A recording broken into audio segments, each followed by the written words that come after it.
मुल्की शाहराहों की बर्बादी और इंसानी जिंदगियों से खलवाड़, ओवरलोडिंग की जिम्मेदार सरकार।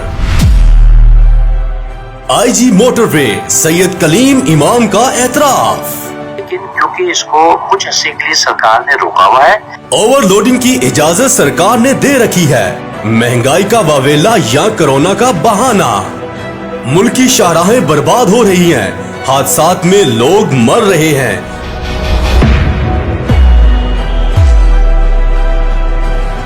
लेकिन हुकूमत ने चंद ताजरों को माली फायदा देने के लिए ओवरलोडिंग की इजाजत दे रखी है।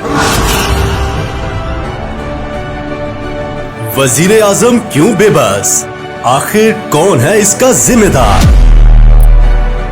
हुकूमत अदालती हुक्म पर अमल दरामद क्यों नहीं करवा रही?